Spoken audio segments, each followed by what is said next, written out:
Seguramente hayas visitado en muchas ocasiones la ciudad de Madrid o incluso vivas en ella sin percatarte de la infinidad de secretos que albergan los principales monumentos. Por ejemplo, la Puerta de Alcalá guarda numerosos secretos dentro de sus ornamentos. Por eso yo, Miguel Zorita, te invito a que nos acompañes en este viaje para descubrir los secretos de la ciudad de Madrid.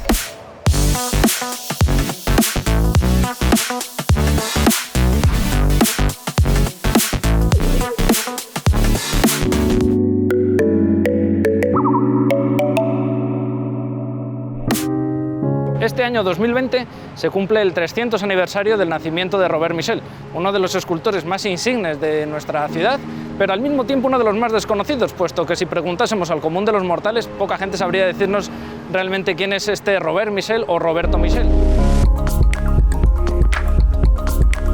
La misma ciudad de Madrid es una especie de museo al aire libre de las obras de este escultor, como por ejemplo la Puerta de Alcalá, en la que trabajó para hacer la decoración que vemos en este lado, en la fachada oeste de la Puerta de Alcalá. Siendo de la región del Languedoc, como era él, muy probablemente cuando en 1740, a la llegada a Madrid, pasase precisamente por aquí, porque es el inicio del Camino de Aragón, el recorrido más fácil para llegar hasta el Languedoc, a esta zona del sur de Francia. Pues en esta cara oeste es donde se encuentran la mayoría de elementos decorativos que diseñó Robert Michel y que esculpió con sus propias manos para la ciudad de Madrid. Elementos que muchas veces los vemos como puros ornamentos, pero que esconden un mensaje muy interesante.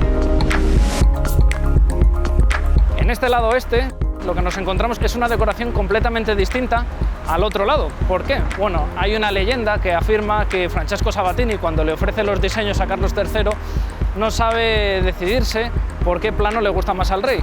Finalmente termina fusionando ambos diseños poniendo uno en cada lado de la Puerta de Alcalá. En realidad la Puerta de Alcalá es diferente por ambos lados por la misma razón que las puertas de nuestras casas son distintas hacia afuera que hacia adentro, porque al fin y al cabo lo que estamos viendo es precisamente eso, una puerta. ¿Qué sucede? Que el mensaje va a ser distinto hacia afuera que hacia adentro. El mensaje que va a transmitir Robert Michel con las esculturas y los ornamentos que va a poner en la fachada oeste son el mensaje que se quiere transmitir a la población madrileña y al mismo tiempo a los viajeros que vienen a Madrid y marchan en dirección al Camino de Aragón. Si nos fijamos bien, hay tres elementos clave en esta fachada oeste. Por un lado tenemos las cornucopias, o esos cornos de la abundancia, los triunfos y los leones. Las cornucopias, según la tradición clásica, son los cuernos de la cabra, o el cuerno de la cabra almaltea, este animal mitológico que crió al propio dios Júpiter y que, soportando una de esas trastadas de cuando este dios era niño, tuvo que padecer que le arrancase un cuerno. Ese cuerno de la abundancia, esa cornucopia, se convirtió precisamente en un símbolo de la abundancia, que es lo que viene a reflejar este elemento, que el reinado de Carlos III es un reino abundante en el que no existe la pobreza. Y aunque no es del todo así, como elemento publicitario se incluyó en la puerta. Los triunfos son esas armas, esas armaduras, esos cascos, esas lanzas que aparecen en la parte superior de la puerta que vienen a representar un periodo pacífico. Son triunfos o objetos conseguidos tras la derrota del enemigo en la batalla y sin la paz, sin esa derrota del enemigo no se podrían conseguir, con lo cual esa serie de armas vienen a significar eso, que el reino de Carlos III es un reino pacífico. Y por último, ese otro elemento singular que son los leones, que al fin y al cabo es una representación de la monarquía en ese momento, pero que curiosamente tienen un paralelismo no muy lejos de aquí, bastante más famoso y que también nos empieza a hablar un poquitín del estilo de Robert Michel, el ideólogo y arquitecto mejor dicho, diseñador de todo esto.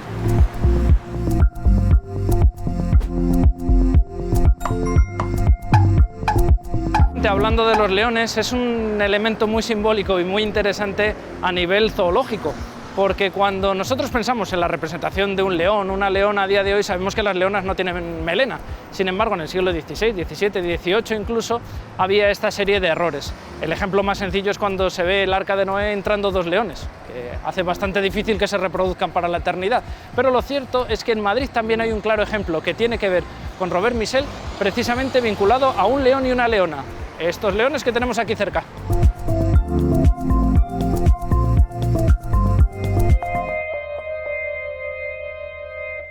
Nos encontramos, como ya habéis deducido, en la Fuente de las Cibeles, uno de los elementos de la monumentalización de Madrid en aquel tiempo de Carlos III, del que hablábamos antes. Precisamente Ventura Rodríguez, uno de los arquitectos más famosos de la corte en ese momento, diseña un plan mitológico para decorar este paseo, que era una de las zonas más concurridas del Madrid de aquel entonces. Precisamente cuando contratan a Francisco Gutiérrez Arribas y a Robert Michel. Francisco Gutiérrez Arribas se encargará, junto con Miguel Jiménez, de la decoración del carro y la propia diosa Cibeles, mientras que Michel esculpirá los leones. Unos leones que, como ya habéis visto, tienen mucha semejanza con los de la Puerta de Alcalá y con otros tantos que hay repartidos por la ciudad de Madrid. Incluso dentro de la escalinata principal del Palacio Real vamos a ver también un león que es como si fuese hermano de estos, precisamente por eso, por haber sido tallado por Robert Michel.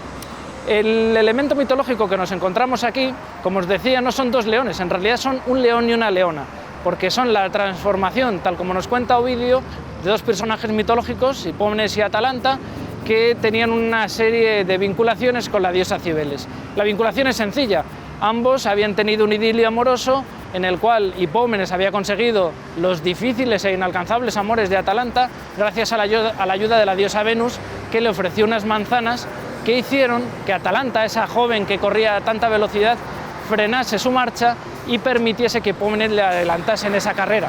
Esta representación mitológica de la carrera de Hipómenes y Atalanta, que la vamos a ver muy cerquita de aquí también, en el Museo del Prado, lo que viene a reflejar es el origen de estos personajes que, dando rienda suelta a su amor, profanaron el templo de la propia diosa Cibeles, y la diosa les convirtió precisamente en leones que tirarían de su carro para siempre. Por eso los vemos aquí.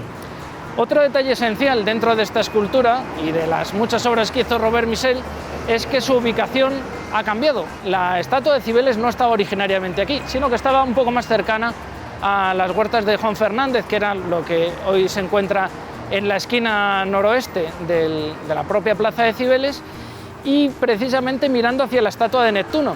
Era todo un plan urbanístico, todo un plan mitológico que tenía su sentido en esa dirección. Con el paso de los años se ha ido cambiando, se ha ido deformando y no sabemos si esta escultura seguirá así en los siglos precedentes.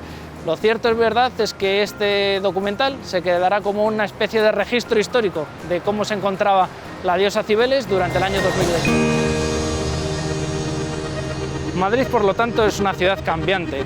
Lo vemos en la disposición de la Plaza de la Cibeles, del movimiento que sufrió esta escultura, e incluso los nuevos elementos que se van colocando con el devenir de los siglos, como por ejemplo el reciente monumento que se ha colocado al inicio de la calle Alcalá en homenaje a las víctimas de la epidemia del 2020.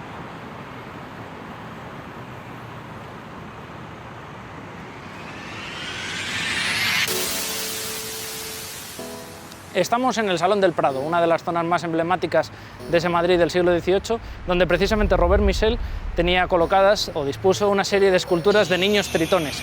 Lamentablemente estas esculturas no se encuentran actualmente aquí porque la corrosión que implica la contaminación de los vehículos mezclada con el agua de la fuente hace que estén completamente deterioradas. Se conservan en museos, pero no las podemos disfrutar por eso, por haber sido deterioradas por nuestra propia contaminación.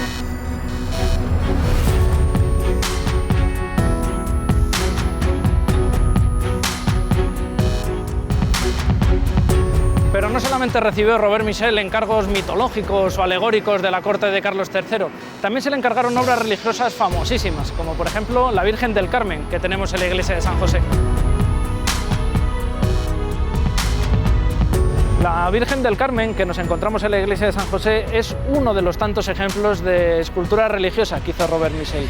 En el interior del templo también nos podríamos encontrar con la apoteosis de San Hermenegildo.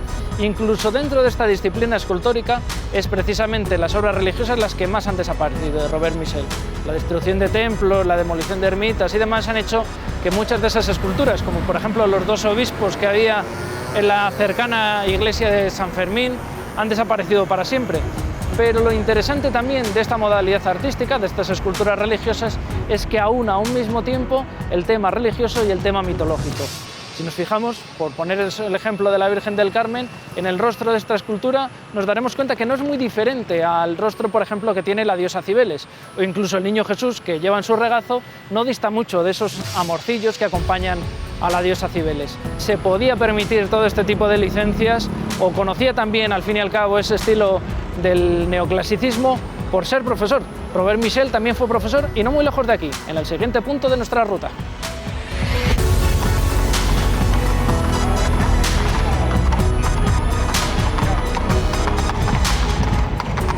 precisamente aquí, en la Real Academia de San Fernando, donde nuestro protagonista obtuvo ese título de profesor de escultura e incluso jefe del departamento de escultura dentro de la Real Academia. Curiosamente, unos años antes, en 1757, había sido nombrado escultor de cámara de Carlos III. Esto le facilitó enormemente el alcanzar este puesto. Curiosamente, aquí es donde se conserva uno de los pocos retratos conocidos de Robert Michel.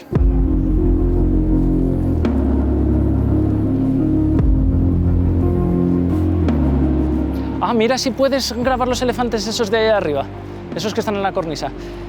Seguramente os hayáis fijado que Madrid está lleno de animales por todas partes. Hay caballos, elefantes, como veis, ángeles, demonios... Pero seguramente si veis leones, esos leones sean obra de Robert Michel. Nos encontramos en el número 9 de la calle Alcalá, muy cerquita ya de la Puerta del Sol. Es precisamente aquí donde encontraremos la aduana, uno de los edificios más característicos del reinado de Carlos III y donde tuvo especial predicamento Robert Michel. Los leones, como os comentaba antes, son obra de este escultor, incluido también el escudo que diseñó Carlos III para su reinado, en el cual apreciamos distintas diferencias respecto a la obra original. Los proyectos que él tenía pensados y que se conservan en la Casa de la Moneda nos recuerdan que los ángeles, las posturas o incluso el toisón de oro no estaban en esa posición en el proyecto inicial.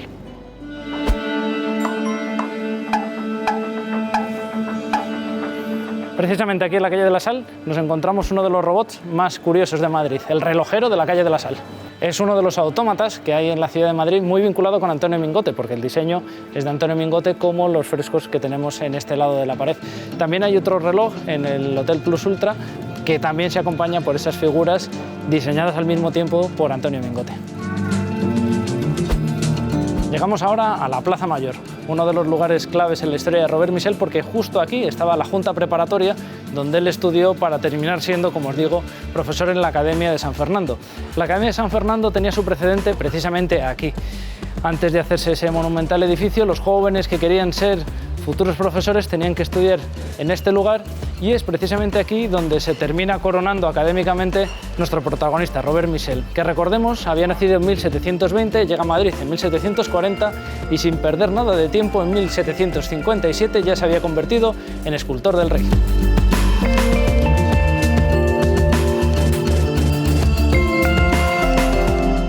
Ya que nos encontramos hablando de Robert Michel en plena Plaza Mayor, ¿por qué no contaros una anécdota de esta escultura? De la escultura o de las pocas esculturas firmadas en Madrid. Si os fijáis, esta escultura ecuestre de Felipe III tiene en su cincha incorporada la firma del escultor, el escultor florentino Pietro Tacca. Por eso veréis en un lado de la cincha que pone Pietro Tacca, en el centro justo aparece la letra F de Fecit, de lo hizo, y a continuación Florentinae, el apelativo o el topónimo que nos hace referencia a este escultor italiano.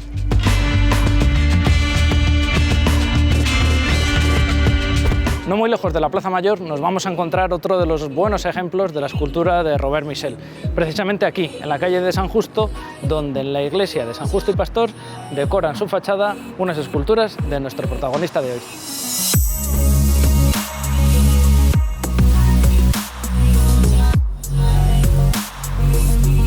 Dentro del plan decorativo de la fachada de la iglesia de San Miguel, Robert Michel también tuvo una participación especial, porque fue el encargado de labrar dos de las tres virtudes teologales, la fe y la caridad.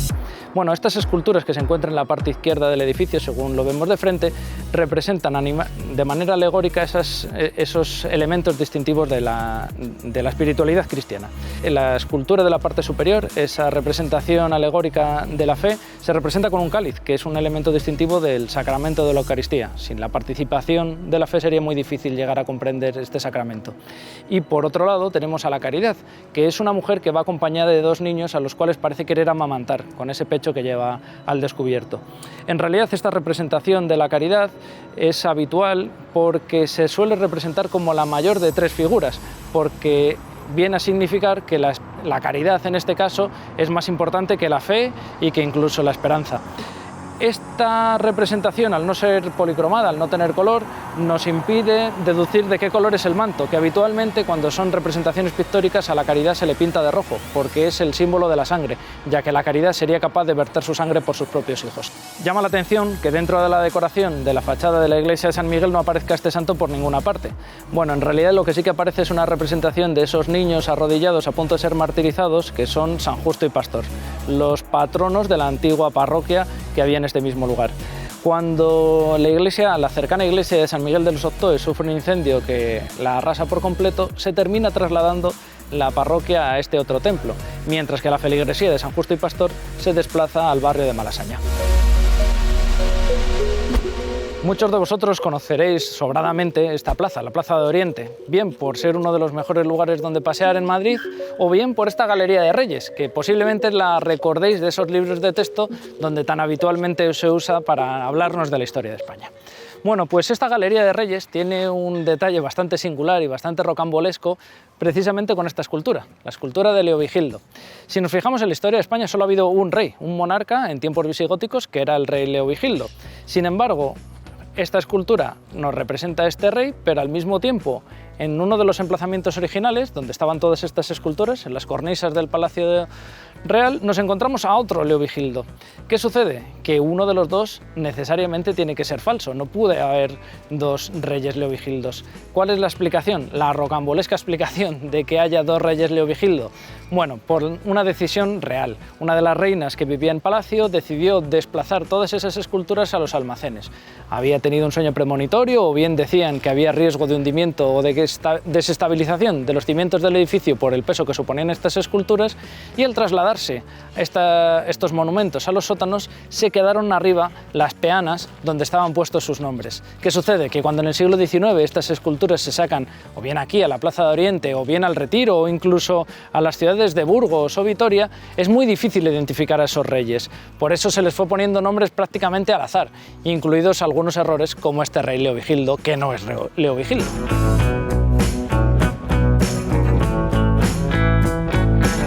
Dentro de las esculturas que no cambiaron su ubicación original en las cumbres del Palacio Real, nos encontramos precisamente una tallada por nuestro protagonista, por Robert Michel. Esa escultura hace referencia al rey suevo Teodomiro. Es una de las pocas representaciones que hay de este monarca y se encuentra precisamente aquí, en esta fachada que da a los jardines de Sabatini, jardines que tomaron el nombre de uno de los amigos precisamente de Robert Michel, su compañero en la ejecución de la Puerta de Alcalá, Francesco Sabatini.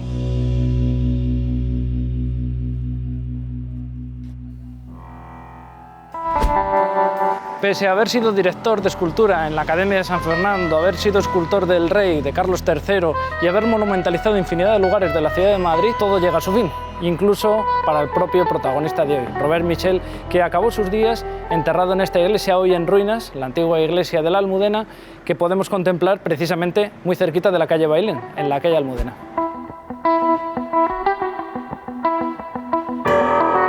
En este punto despedimos la ruta de hoy sobre Robert Michel, pero muy pronto podremos ofrecer nuevos contenidos. Yo soy Miguel Zorita, espero que hayáis disfrutado tanto como yo. Un abrazo a todos.